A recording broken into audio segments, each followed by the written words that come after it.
All right, so hopefully this is fun. That's kind of the idea.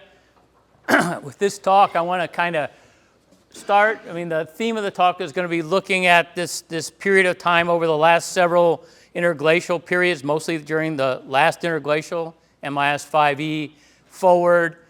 But I want to kind of show you how we get there through a number of different sort of pathways that are both kind of, oh, bugger. I don't think it's turned on. Yeah. Well, anyway, you know, in terms of, okay, now I got to talk quietly or something. It's not my style. But we'll get to a point where you see how we kind of develop some of this technology, outcrop characterization technology that really, I feel like we were the leaders in a lot of respects, this digital characterization of outcrops and things, and how that has played out and helped us see this Bahamas data in a new light, hopefully. So that's kind of the end goal, and so we'll wander through it. So the key points are going to be the field-based research has enormous potential still. I feel that there's a lot of modeling, a lot of push towards modeling and other things. But again, if you, like Nicola asked the AI system what the name of formation is, it might even lie to you or make up something that's not really true. So it's really kind of good idea to get, you know, your feet on the ground and get to know things. You know, the expertise in field geoscience can derive from numerous paths, and that's kind of what we're going to look at today. In the early part of the talk, the work on the last interglacial, I feel, contributes to our understanding of past sea level history in some significant ways. And then lately, I've been getting the sense, and I know David thinks similarly, that there's a lot of emphasis on sea level records. Was it 2 meters higher? Was it 6 meters higher? And not paying that much attention to the rocks. Because if you built a house, I mean, like, okay, so it's 2 meters, let's build it 10 meters above sea level on the eastern Bahamas, and you're not paying attention to the fact that there's 70-meter high aeolianite dunes stacked up behind your house that may reappear if things start really warming up. So climatological signals as well as sea level are perhaps equally or more important in terms of impact, you know, for people living in these coastal areas. So that's something to really bear in mind, I think. And, you know, from my experience here, which I want to kind of touch on, for all of us at the Jackson School, you know, that we really have a spectacular setting for doing this kind of research, just from the group that we have here and the opportunities for collaboration with people between the Bureau, EPS, and UTIG. There's really just, you know, limitless kind of potential for that kind of work. Also, you know, I think, you know, certainly at the Bureau and maybe a little bit less so here, but this kind of balancing of applied and basic research I've found in my career to be really helpful and exciting way of doing things. Again, leveraging the field for doing education. Just got back day before yesterday from a sequence stratigraphy field trip out in the Guads and the Sacs. That was just a blast. I had a great time anyway doing that. And I feel like the rest of them, you don't know. Well, anyway, everybody's still here and healthy. We're good. But, you know, and the other thing is, of course, staying on top of the technology is important for us, for keeping our group alive, keeping it funded, but also for the students that are involved, and they get to learn these technologies and get to go out into the world sort of being familiar with some of these key technologies. So that doesn't matter if you're working in Petrel and you learn stuff from Robin, or if you're working in DGPS stuff and you're learning stuff with Mark Helper, or with us with the lidar data. It's quite important. So here, of course, the other thing that maybe we don't stop and talk about enough is this critical mass that we have. That again, you know, you go out on a lecture tour somewhere and you're talking somewhere else and you meet the 5 faculty or something in the department. It's like, yeah, okay, that is different because we have, you know, just a spectacular opportunity. So that's kind of some really important points. And this slide makes that point.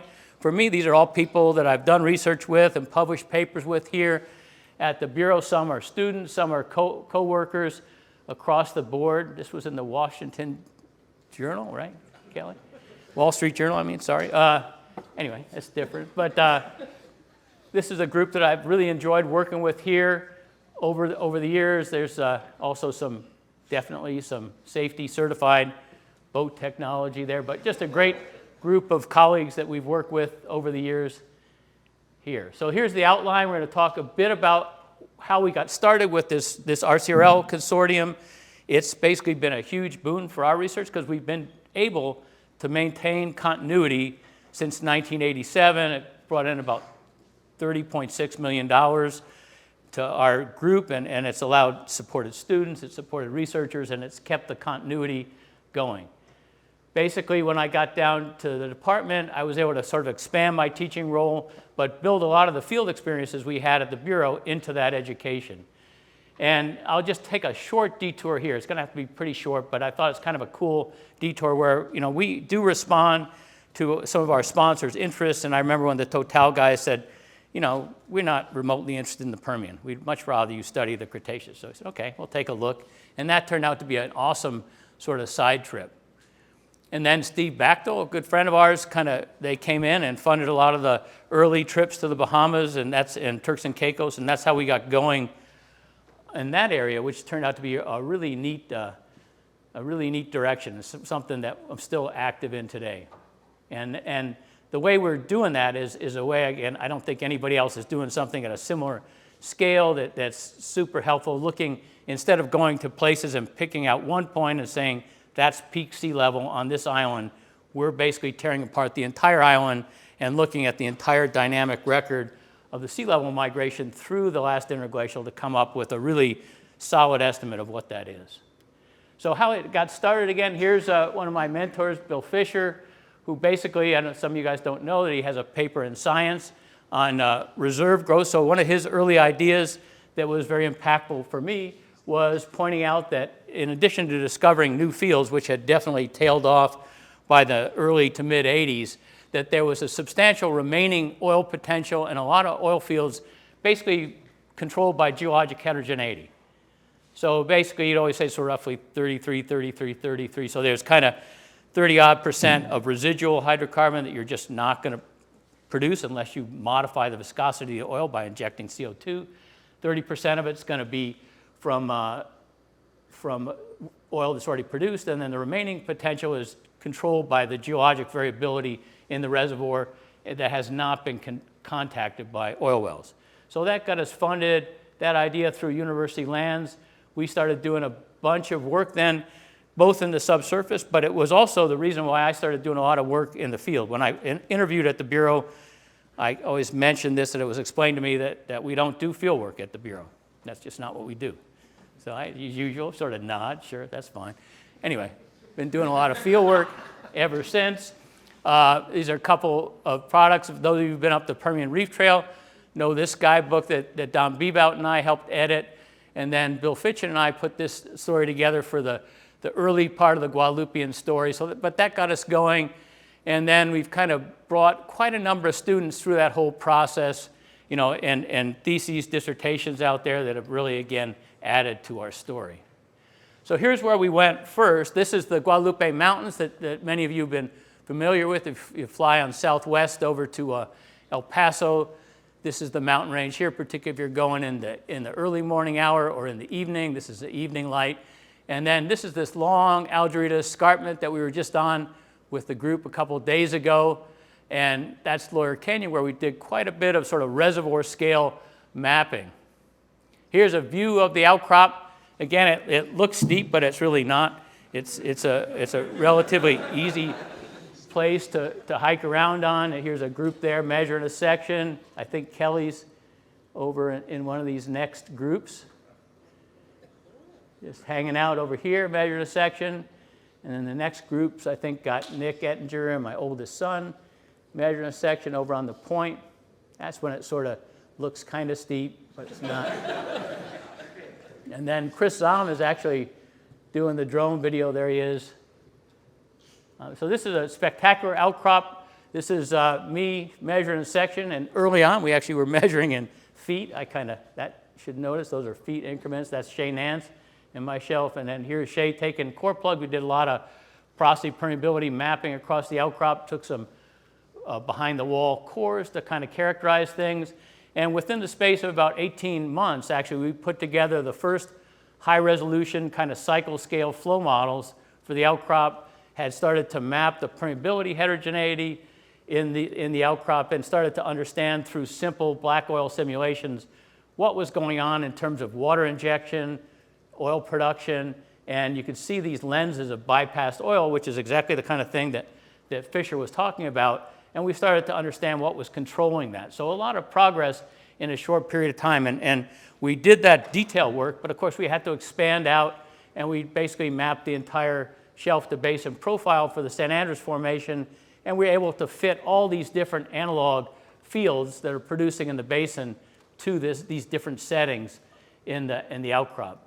These are some groups that we had out here. Anybody knows Mitch Harris? There's Scott Tinker, and you guys met him in there. But these are some of the groups that we had out there over the early years, doing field work and trips. And we, again, early on, we started doing a lot of work with helicopter photography. Got great sort of funny stories about that. That's a police helicopter. They explain to you, yeah, we can fly you, but if something happens, you're just getting dropped off here, and we'll come and get you later.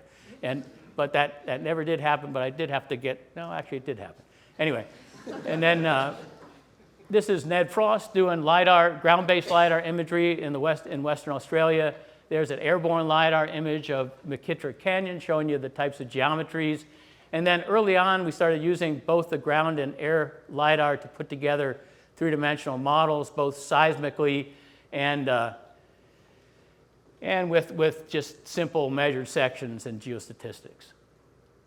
We then started getting kind of ambitious and decided, okay, when we started moving down here, said let's build basically a digital laboratory of the Guadalupe Mountains, and we shot the entire front of the Guadalupe Mountains as well as the Delaware Mountains with airborne lidar, and it took about 18 months just to unpack all that data. Kind of underestimated the problems dealing with that big a point cloud. But it got us going kind of in a digital world, and quite interestingly, these are some of my mapped horizons in the 3D outcrop area, and then this is one of Chris's and my students mapping fault patterns across the reef front. And one of the things that we discovered while doing this was that, in fact, there's a distinctive graben that runs all the way along the front, from McKittrick Canyon all the way to Walnut Canyon for about 30 miles. And it's a syndepositional graben forming just in front of one of the shelf edges, and it's those two bounding faults of that graben which actually control the distribution of the main passageways of Carlsbad Caverns. So it's a Permian age fault, but in fact, it's controlling the modern re-excavation through this paleokarst network. And yeah, there's a shelf margin perpendicular system as well, but these passageways are all linked to that Permian age graben. And actually, the structural analysis that Chris drove and others in our group drove, Ned Frost publication from Dark Canyon, early on, Dave Hunt and Bill Fitchin and Edward Koza from Statoil. And then this is Jason Rush, one of my master's students at that time, who did detailed sort of structural modeling in the Walnut Canyon area. And then Ben Smith, some of you guys may remember, did detailed LiDAR integration, which proved the nature of the fault and facies distribution that was happening out at the shelf edge. So then I decided, okay, I couldn't just draw a simple shelf to basin profile anymore without integrating the structural evolution of the platform. So now we have built-in fault systems, collapse scars, et cetera, much more realistic.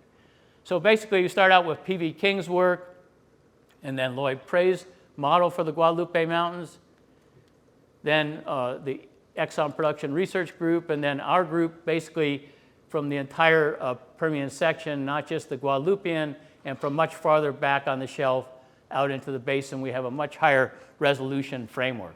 And it happened through a lot of our early work here, this publication in '92, but then you can see there was a whole number of studies, theses here, other projects which were done to build out that story. So just to prove that things are bigger and better in Texas, here's Lloyd Prey with his model, and then there's our model. And it's just a fair bit better. And so I kept developing this, and now with all the interest in things in the unconventional world out here in the basin, it was pretty clear that there wasn't an understanding or a terminology to link the platform top and the basin. So basically I got together with Ned Frost and others, Robin, Ned, Mark Sonnenfeld, Mike Gardner, Greg Hurd, Jesse Mellick, and some others, and put this model together, which now is definitely one of the better frameworks for this basin. And just to kind of point out the impact that a group like this can have, here's a couple of quotes, basically say that without a doubt, the efforts of the BG, we would not have been nearly as far along in development of oil and gas resources in the Permian Basin. So that I consider as kind of like a impact factor and citation index, that somebody actually used the data, used the results to do their business and come up with better results. Okay, so again, just in terms of teaching roles and what I was doing, I decided I really wanted to build that kind of experience into field camp. So David and I, here's David dragging us out to the white sands in the middle of the summer, of course.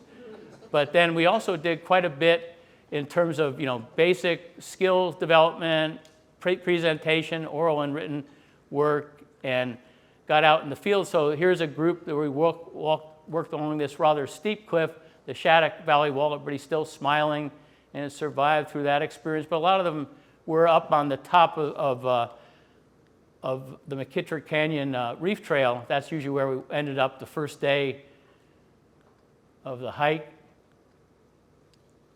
It's David on one of the trips up here. And then actually, a shout out to Dee Mora and Mark Helper that even during the sort of peak COVID time, we were able to take the 9 students that really needed to get field camp credit out in the field, and we basically got them through kind of a unique experience where we never let them go into any place where there was other people. We just camped, we went into the stores, and they stayed isolated. A few other groups, that's the last summer's group coming back through Durango. And then here are other courses that we've had, sequence stratigraphy out here many times in the Guadalupes, the depositional systems class, and also on the Pecos River, fantastic experiences doing field measuring sections using a paddle for a Jacob staff, for example. And there's Bill basically holding forth in Last Chance Canyon, just like we were doing the other day out there. So just this quick side route into the Pecos, because it's kind of a spectacular place where we did quite a bit of work, and it's kind of a fond place for me. These Total guys, again, mention that just in a global sense, there's a lot more of a resource base, which actually isn't true, but there's a significant resource base in the Jurassic and Cretaceous globally, particularly in the Middle East, and they were interested in learning more about that.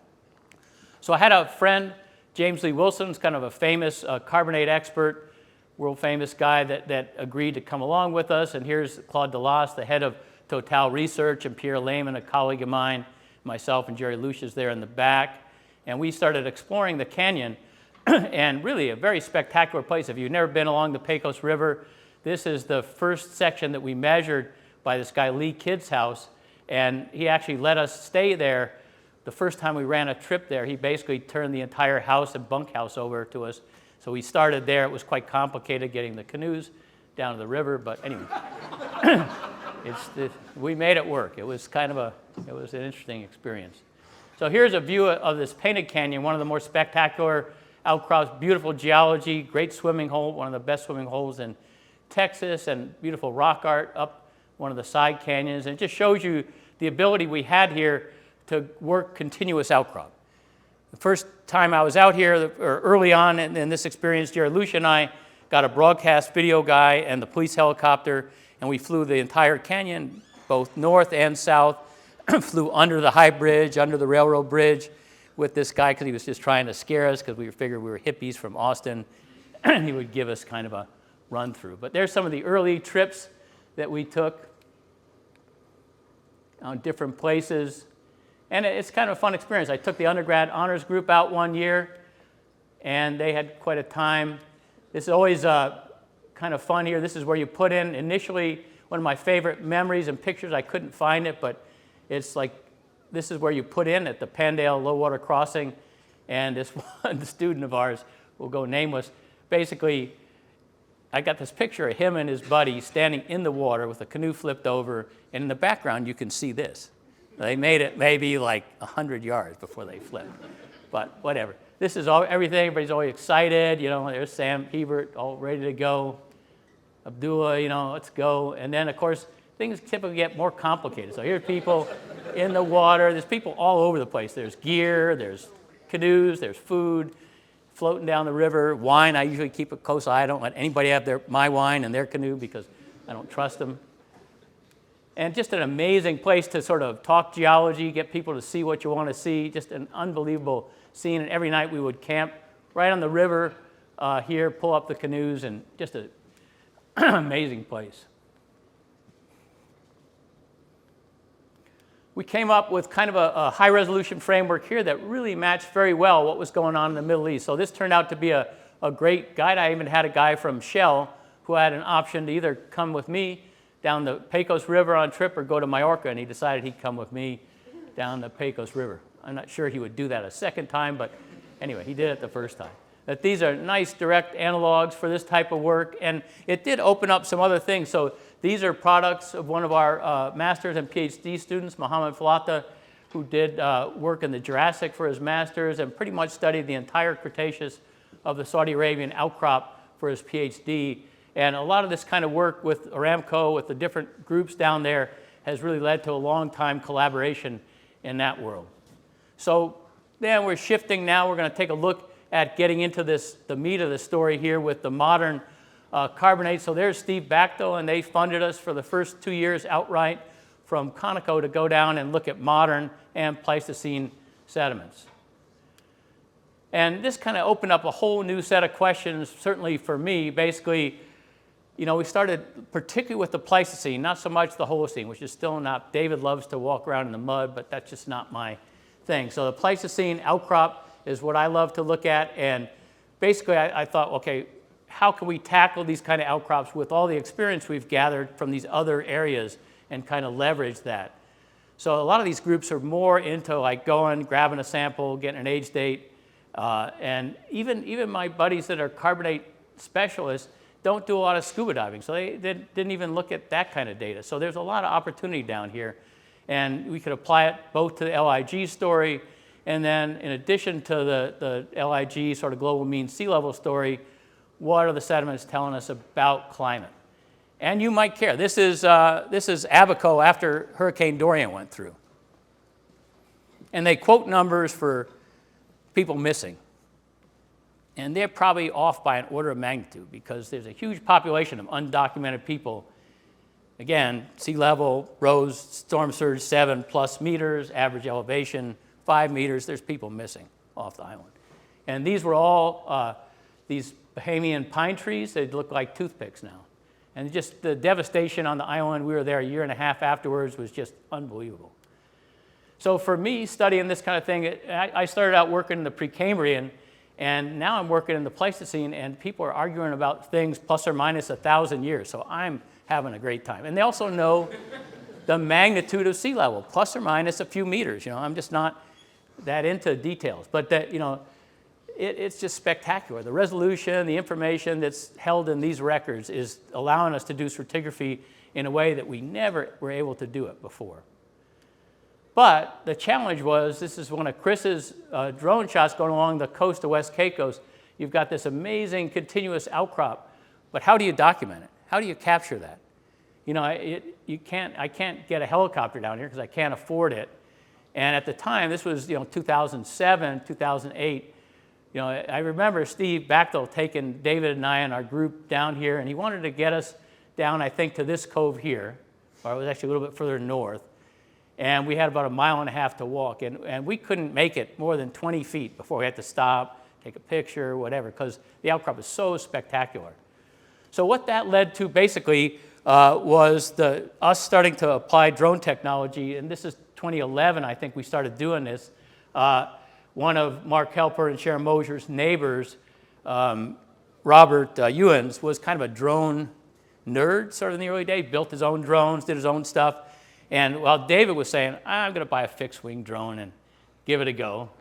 And so he's got one movie of the drone flying into the trees, and that's the end of it. I figured, alternatively, I could hire somebody and they could fly their drone into the trees. But I would, skirt the liability. But this is us. We typically would have dinner someplace, maybe down at the Hula Hut or something like that. But this is us at the Zilker Clubside story, Zilker Clubhouse, with the view of the Austin skyline in 2011.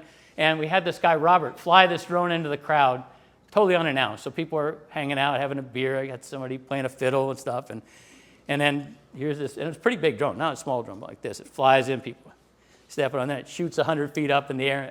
The whole group is like staring up at it. Anyway, he's the guy that we brought down there the first time to start doing this drone mapping. And on top of that drone mapping, we started, so he basically did a drone map of this entire 8 kilometers of the western coast that has that continuous outcrop. And in addition to that, we shot airborne lidar data using, using one of those rather good laser systems. So it got down to about 20 meters water depth. Most of them get to about 12. So it got over the shelf edge. And then you can see the difference here. This is like a Google image, typical high-res satellite image. But when you do this, okay, now I can really see the geology. Now I've got something I can go after and start to map. And so that was our base map. Of course, this is the shoreline here where the data falls out because of the wave break. Those are modern reefs, patch reefs, et cetera. But this is the stratigraphy of the island. So that started another series of field trips and doing field work as well. There's a number of groups here. Of course, your favorite. Anybody recognize anybody there? Just have to have fun. And then we started kind of working West Caicos, and we started working with a group from Exxon. And this was a class that we had basically focused on shelf margin geometry. And that involved a bunch of different things. So a lot of, again, limited experience from other workers working this part of the section. In fact, here's one of Noel James's classic cartoons of what a shelf to basin profile looks like. And so there's the reef front here, and there's the forereef. Well, that wasn't my experience in the outcrop. And then here's us diving in one of the classes, and you can see this subvertical wall. And Andrea Nolting, for her PhD, she actually did sort of quantitative numerical structural modeling, finite element modeling, to show that, in fact, these failure systems could develop. Don't need any seismicity, don't need anything really external forcing other than this inherent instability on these steep cemented margins. So I put together a series of models, tried to describe these different things, and then as a class, we went diving over some of these shelf margin reefs, trying to document what was here. So here's one of the class groups dropping down, and then we're swimming over the shallow water part of the shelf, and I think you can see that there's an interface here that almost certainly looks like something has broken off, right? Because it's just continuous, and then it stops. And then you're off into the deep water.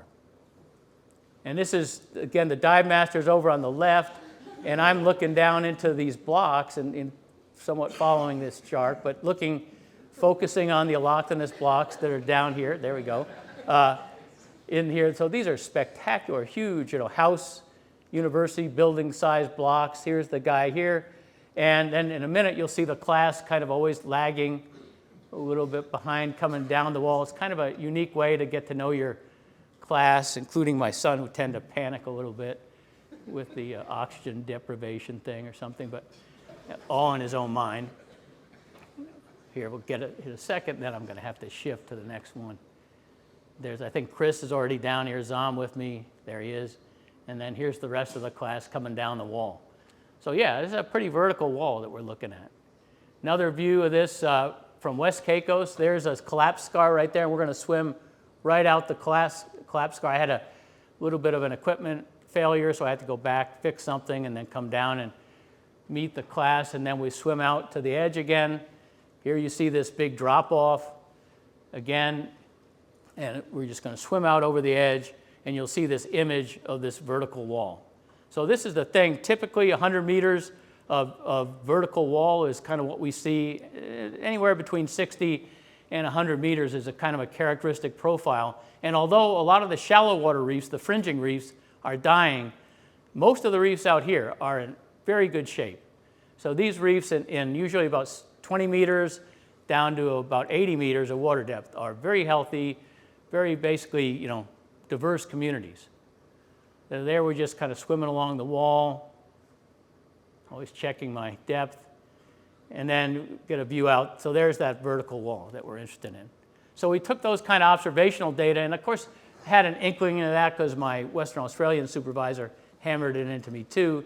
But we were able to confirm the same sort of thing in the Guadalupe Mountains, that these reefs, which is the purple, have these subvertical walls.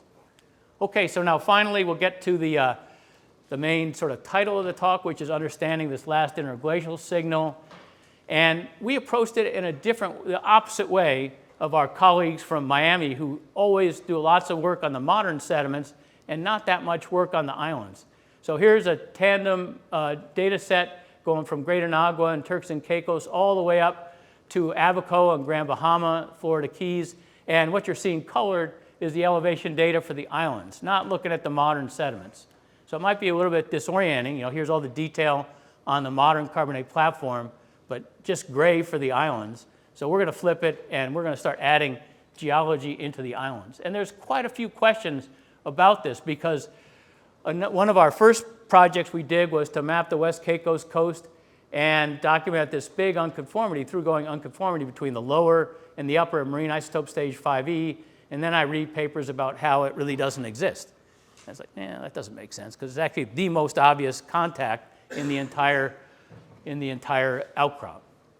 So it does exist, and Kyle did a beautiful job. Kyle Falk worked this and was able to show that not only is there an unconformity here separating the lower and the upper 5e, but in addition to that, he was able to demonstrate that it's a subaerial unconformity. There's a sea level fall, 3 meters, 4 meters of fall within the interglacial, which drives subaerial meteoric diagenesis before it returns back to marine diagenesis, all within marine isotope stage 5e.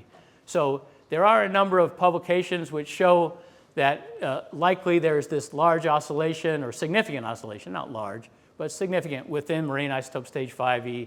But then there's more recently published articles, which we'll take a look at in a minute, which suggest if you do the glacioisostatic adjustment corrections, that in fact sea level was around plus 2 meters throughout the interglacial without much variability. So this is their map, and one of the key things for their glacioisostatic model was that they thought that there was a gradient from low peak sea level in the south and higher peak sea level in the north. So that was kind of their hypothesis, and that was one of the guiding inputs for their GIA modeling. So now I'm going to take you through this. Here's this group that has a 2.3 meter elevation, just happens to be downtown near the market. But if you actually get away from it in this Great Inagua island, we can show you 6.2 meters in the foreshore here. And if you look at the entire landscape, if you recognize this these are all marine bars and tidal channels, et cetera. They're all up around 5 meters. So here's the 2.3 meter beach. That's not going to argue that. But here's the top of that cliff is 6.2 meters. Those are foreshore beds. These are upper shore face troughs, and that's subtidal rudstone. So that's for sure 6 meters. And then all the way across the board, there's 5 meters. And all these sediments probably required 1 to 2 to 3 meters of water above them to form that paleogeography. So more likely than not, it's 6, 7, 8 meters, not 2.3. Flip over to Turks and Caicos. Their number was 4.2. I'll show you the West Coast data.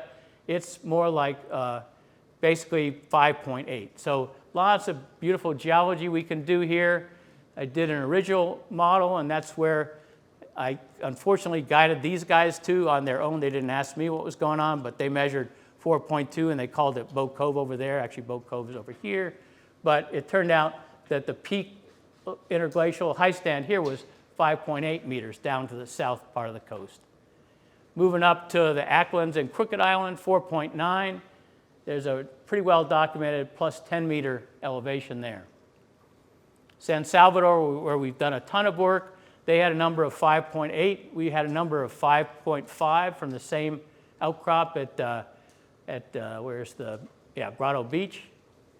Here's Grotto Beach. We've got the interesting thing here in terms of dynamic sea level. As you can see, the beach to dune, aeolian dune transition is red to yellow, and this model is going to fly you along the coast as that interface starts to fall, as ice is growing towards the end of the interglacial. So you're going to see that number step down as we go with the longshore accretion. There's just a spit accreting from south to north, and you'll see lower numbers progressively as you fly along the model, showing you that sort of falling stage part of the sea level curve. So this number here, whether it's 5.5 or 5.8, we're in pretty good agreement with. But there's other parts to this island too. So this is the typical Google image, And then this is the airborne lidar combined with the multi-beam imagery showing you what the carbonate platform really looks like. And then we took that and started to tear it apart. These are the marine isotope stage 9 and 11 outcrops, and then the 5E, early 5E reef. Then we tore the upper 5E out into these different units. You can see all the different accretionary patterns in the upper 5E, and look at the area, because the upper 5E is about a 2,000 to 3,000 year time window where almost the entire island is accreted. There's the 5A, the stuff that Scarlett works on, and then there's the Holocene beaches. So this is the sea level curve we put together for that. There's that falling stage I was showing you here. The interesting thing is we started getting convinced that there is this really high record, plus 10 meters, and so we did some unusual field preparation, which I'm not going to go into. Somebody from Greenpeace might be here, but anyway, we basically were able to access some outcrops that are very hard to get to at about plus 10 meters that no one has been to before. And that's something that we thought we would find, but there it was. So we think, again, that plus 10 meters is a reasonable number for this interglacial. And here's this forced regressive strand, just like we saw for that forced regressive spit. But this is about 4.9 meters right here on the back wall of this quarry. And then up in this inner dune area in here are foreshore beds at right about 10 meters. And then finally, Abaco to the north. There wasn't any data in that paper, but we were able to find a beautiful foreshore to dune transition right at about plus 8 meters using the tandem data, but we're planning on going back and capturing it with differential GPS. So, I mean, here's the outcome of that, is that rather than a south to north increasing elevation gradient, which was the fundamental input for the GIA models, there is no south to north gradient. So we haven't done the GIA modeling of this yet. I mean, Benjamin and I are getting together on Monday to talk about it. But there are some big numbers here, and there's no obvious gradient from south to north that I can see. And in fact, I think a lot of these lower numbers are probably just not picking up. So really, this is, again, this is one of these great spin-offs where I don't know how to do GIA. There's no way I'm doing GIA modeling. Benjamin is not his specialty, but he knows the resources, he knows the people, and he knows how to do it. He's explaining it to our class, just amazing.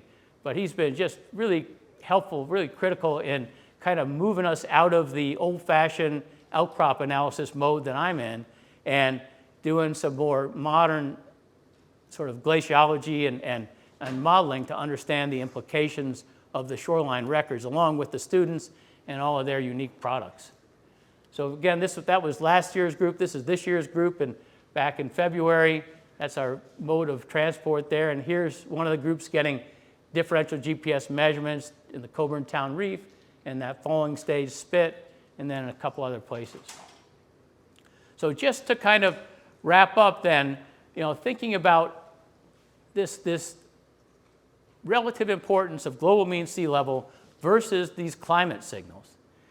So again, I'll bring you back to the idea that if you go from Florida out to the eastern side of the Bahamas platform, this is nothing that's in any textbook for some reason, but if I drew a cross-platform depositional model, it would be radically different here than out on the eastern islands, because in Florida, in Miami, there is no aeolianite. There's not a single dune back here. There's some little strand planes. Everything else is marine bars during the Miami oolite, the MIS5E. You go to Andros, there's a few tiny aeolianites, but San Sal, Cat Island, these islands are 50, 60% aeolianite. So a hugely different setting as you go west to east. That's a big deal. It's a big deal for hydrology, water resources, all sorts of stuff, right? Not just the energy of the environment. So there are these two numbers. I think Ben Rendell put this diagram together for me. Basically, the left-hand number is average elevation of the islands, and then the right-hand number is the ratio of dunes to other depositional environments. So Caicos, 4.7, not that much in the way of aeolianites. But if you look along this eastern seaboard, half the islands mostly or more are aeolianites, and the average elevation is up to 8, almost 12 meters. Whereas Miami, average elevation from that data set around 2 meters and 0 aeolianites. Here's another way of looking at it. Here's the detailed map of San Salvador. 50% of the island formed in that 2 or 3 year time window of the upper 5E. Same for West Caicos. 56% was deposited during that upper 5E, that 2 to 3,000 year window from about 122, 123 to about 118. And if you look at it this way, here all these blue and green dunes are all marine isotope stage 5E. The only thing that's marine isotope stage 1, or the Holocene, are these yellow beds, and that's about the only aeolianite dune, that one and that one. But the rest of the island is not, the Holocene is just a really small portion, even though you're talking about 6,000 years versus, a little bit more than that, about 9 for the 5E. Another way of looking at it on a map here, these are all the 5E dunes, and these are the Holocene dunes. Here's Cat Island, same thing. This whole eastern side is aeolianite, and that's the little kind of wimpy Holocene dune tacked on, or dunes and beaches tacked on to the east side. So really a radically different story in terms of the climate regime during the last interglacial. And again, whether it's 2 meters when we correct it with the GIA, or 5 meters or 6 meters, probably the more important question or one of the important questions we should be asking is, what else is going on different climate-wise? Because it's a significantly warmer period. There's almost entirely oolitic sediments during that period of time, which means you've got these warm, saturated ocean waters, and just the depositional record across the board is showing you significantly higher energy. So I'm not saying anything about hurricane frequency because we don't have great data on that, but it doesn't matter. The fair weather signal is significantly different. So that's kind of a look at the types of things that we're kind of considering and leveraging the kind of outcrop work we do, the types of characterization we do to address this story from a way that's maybe a little bit different than other groups. And I just want to acknowledge some funding sources here. The Jackson School itself, for all the support, our RCRL IA, which brought in all that money over time, and all the education, all the discussions, all the opportunities for students. The Goldhammer Fund, which I've used over this 20 years I've been here, as Ursula Hummus is Bob's wife, and just the numerous endowments that make all this stuff happen. So there's a crowd of students involved in this as well. There's 32 masters and 23 PhD students, and still pretty active. This is the group just the other day out in Guadalupe Canyon in the field, and just an amazing, fun experience doing that all the time. Okay, that's what I wanted to cover, and happy to answer any questions. Hopefully it didn't go on too long.